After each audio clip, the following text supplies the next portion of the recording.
Animal Farm, Chapter 5. As winter drew on, Molly became more and more troublesome. She was late for work every morning and excused herself by saying that she had overslept, and she complained of mysterious pains, although her appetite was excellent. On every kind of pretext, she would run away from work and go to the drinking pool, where she would stand foolishly gazing at her own reflection in the water. But there were also rumors of something else more serious. One day, as Molly strolled blithely into the yard, flirting her long tail and chewing at a stalk of hay, Clover took her aside. "Molly," she said, "I have something very serious to say to you. This morning, I saw you looking over the hedge that divides Animal Farm from Foxwood. One of Mr. Pilkington's men was standing on the other side of the hedge, and I was a long way away, but I am almost certain I saw this. He was talking to you, and you were allowing him to stroke your nose. What does that mean, Molly?" "He didn't. I wasn't. It isn't true," cried Molly, beginning to prance around and paw at the ground. "Molly, look me in the face. Do you give me your word of honor that that man was not stroking your nose?" "It isn't true," repeated Molly, but she could not look Clover in the face. And the next moment she took to her heels and galloped away into the field. A thought struck Clover. Without saying anything to the others, she went to Molly's stall and turned over the straw with her hoof. Hidden under the straw were a little pile of lump sugar and several bunches of ribbon of different colors. 3 days later, Molly disappeared. For some weeks, nothing was known of her whereabouts. Then the pigeons reported that they had seen her on the other side of Willingdon. She was between the shafts of a smart dog cart painted red and black, which was standing outside of a public house. A fat, red-faced man in cheek breeches and gaiters who looked like a publican, stroking her nose and feeding her with sugar.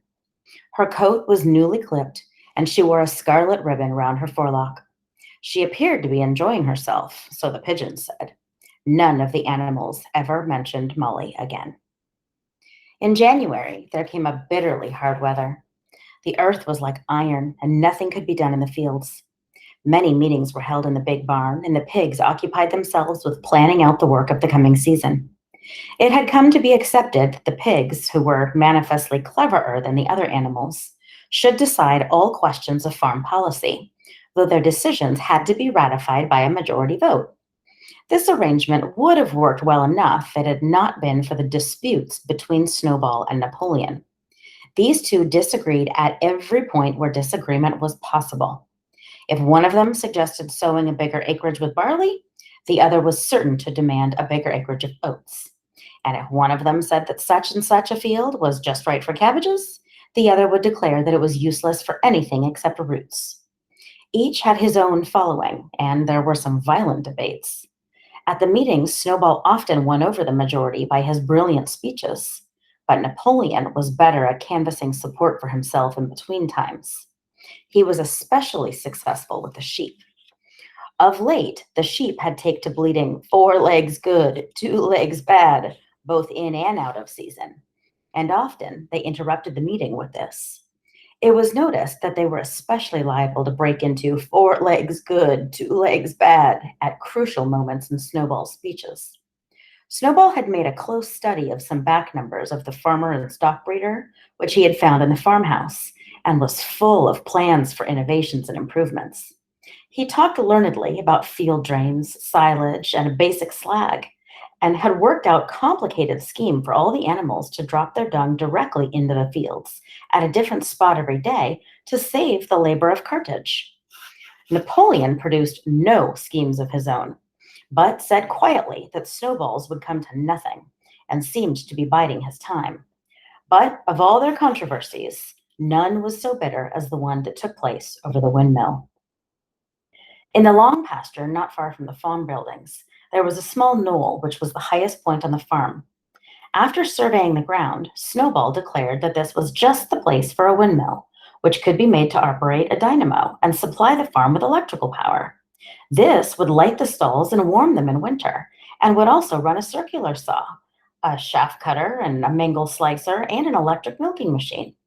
The animals had never heard of anything of this kind before, for the farm was an old-fashioned one and had only the most primitive machinery. And they listened in astonishment while Snowball conjured up pictures of fantastic machines, which would do their work for them while they grazed at their ease in the fields or improved their minds with reading and conversation. Within a few weeks, Snowball's plan for the windmill were fully worked out. The mechanical details came mostly from three books which had belonged to Mr. Jones: 1,000 Useful Things to Do About the House, Every Man His Own Bricklayer, and Electricity for Beginners. Snowball used as his study a shed which had once been used for incubators and had a smooth wooden floor, suitable for drawing on. He was closeted there for hours at a time. With his books held open by a stone, and with a piece of chalk gripped between the knuckles of his trotter, he would move rapidly to and fro, drawing in line after line, uttering whimpers of excitement. Gradually, the plans grew into a complicated mass of cranks and cogwheels, covering more than half the floor, which the other animals found completely unintelligible but impressive. All of them came to look at Snowball's drawings at least once a day. Even the hens and ducks came and were at pains not to tread on the chalk marks. Only Napoleon held aloof. He had declared himself against the windmill from the start. One day, however, he arrived unexpectedly to examine the plans. He walked heavily around the shed, looked closely at every detail of the plans, and snuffed them once or twice. Then stood for a little while, contemplating them out of the corner of his eye. Then, suddenly, he lifted his leg, urinated over the plans, and walked out without uttering a word. The whole farm was deeply divided on the subject of the windmill. Snowball did not deny that to build it would be a difficult process. Stone would have to be carried and built up into the walls. Then the sails would have to be made, and after that, there would be a need for dynamos and cables. How were those to be procured, Snowball did not say. But he maintained that it could all be done in a year. And thereafter, he declared, so much labor would be saved that the animals would only need to work 3 days a week. Napoleon, on the other hand, argued that the great need of the moment was to increase food production, and that if they wasted time on the windmill, they would all starve to death. The animals formed themselves into two factions under the slogans "Vote for Snowball and the 3-day week" and "Vote for Napoleon and the full manger." Benjamin was the only animal that did not side with either faction. He refused to believe either food would become more plentiful or that the windmill would save work. Windmill or no windmill, he said, life would go on as it had always gone on. That is, badly. Apart from the disputes over the windmill, there was the question of the defense of the farm. It was fully realized that though the human beings had been defeated in the Battle of the Cowshed, they might make another and more determined attempt to recapture the farm and reinstate Mr. Jones. They had all the more reasons for doing so, because the news of their defeat had spread across the countryside and made the animals on the neighboring farms more restive than ever. As usual, Snowball and Napoleon were in disagreement. According to Napoleon, what the animals must do was procure firearms and train themselves in the use of them. According to Snowball, they must send out more and more pigeons and stir up rebellion among the animals on the other farms. The one argued that if rebellions happened everywhere, they would have no need to defend themselves. The animals listened first to Napoleon, then to Snowball, and could not make up their minds which was right. Indeed, they always found themselves in an agreement with the one who was speaking at the moment. At last, the day came when Snowball's plans were completed. At the meeting on the following Sunday, the question of whether or not to begin work on the windmill was put to the vote. When the animals had assembled in the big barn, Snowball stood up and, though occasionally interrupted by bleating from the sheep, set forth his reasons for advocating the building of the windmill. Then Napoleon stood up to reply. He said very quietly that the windmill was nonsense and that he advised nobody to vote for it, and promptly sat down again.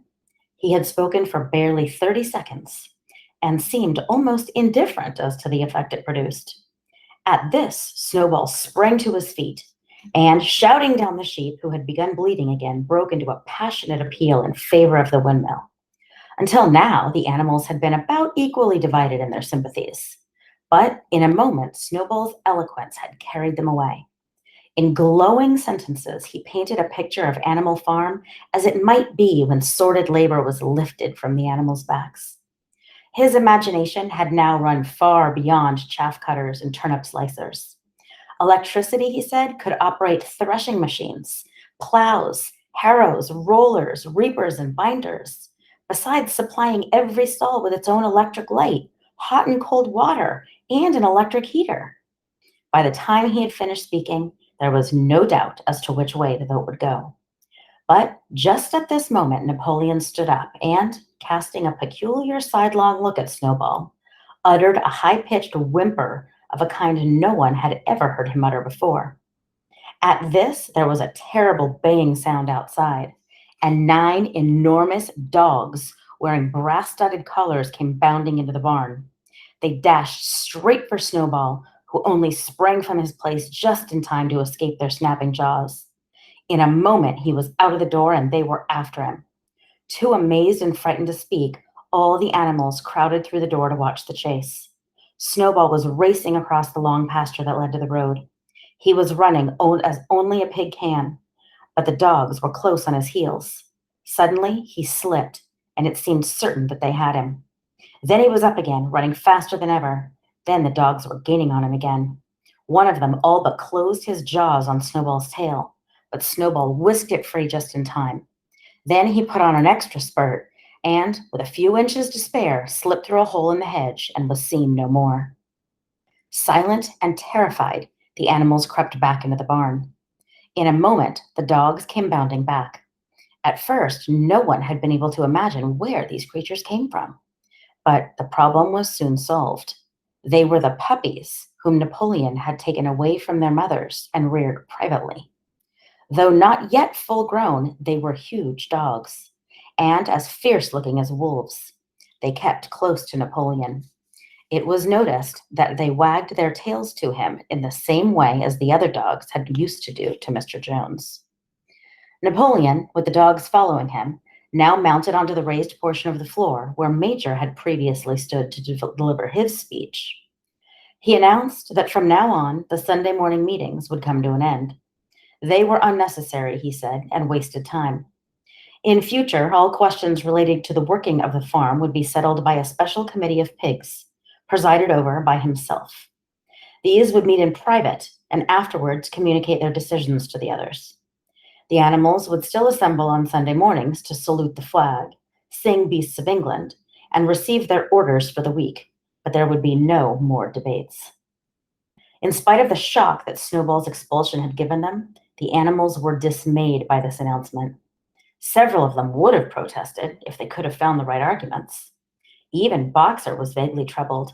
He set his ears back, shook his forelock several times, and tried hard to marshal his thoughts. But in the end, he could not think of anything to say. Some of the pigs themselves, however, were more articulate.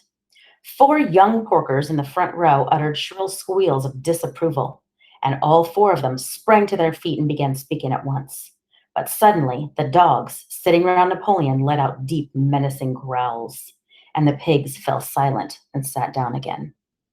Then the sheep broke out into a tremendous bleating of 4 legs good, 2 legs bad, which went on for nearly a quarter of an hour and put an end to any chance of discussion. Afterwards, Squealer was sent round the farm to explain the new arrangement to the others. "Comrades," he said, "I trust that every animal here appreciates the sacrifice that Comrade Napoleon has made in taking this extra labor upon himself. Do not imagine, comrades, that leadership is a pleasure. On the contrary, it's a deep and heavy responsibility. No one believes more firmly than Comrade Napoleon that all animals are equal. He would be only too happy to let you make your decisions for yourselves. But sometimes you might make the wrong decisions, comrades, and then where should we be? Suppose you had decided to follow Snowball with his moonshine and windmills. Snowball, who, as we know now, was no better than a criminal. He fought bravely at the Battle of Cowshed, said somebody. Bravery is not enough, said Squealer. Loyalty and obedience are more important. And as to the Battle of the Cowshed, I believe the time will come when we shall find that Snowball's part in it was much exaggerated. Discipline, comrades. Iron discipline. That is the watchword for today. One false step and our enemies would be upon us. Surely, comrades, you do not want Jones back. Once again, this argument was unanswerable. Certainly, the animals did not want Jones back.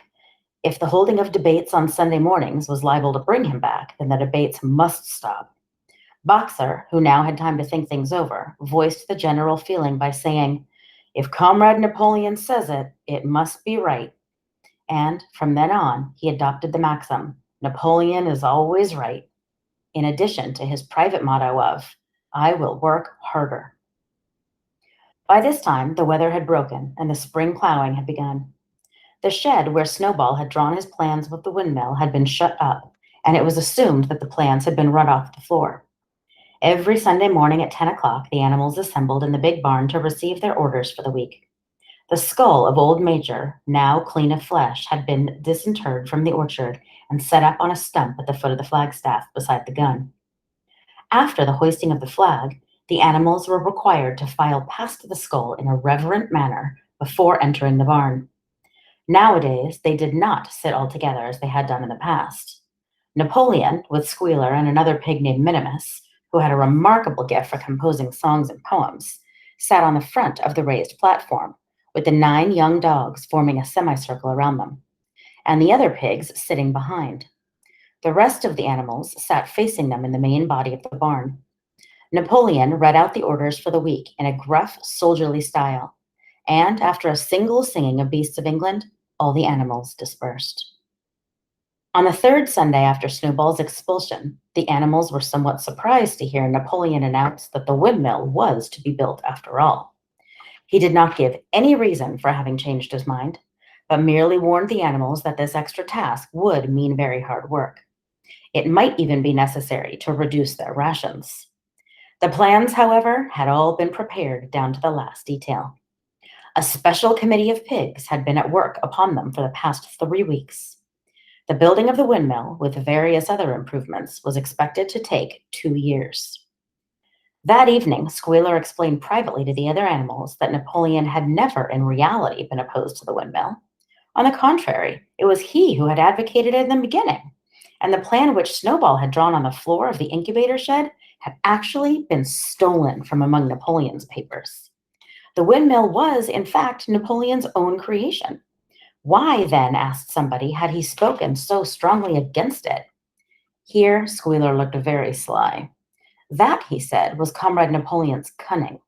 He had seemed to oppose the windmill simply as a maneuver to get rid of Snowball, who was a dangerous character and a bad influence.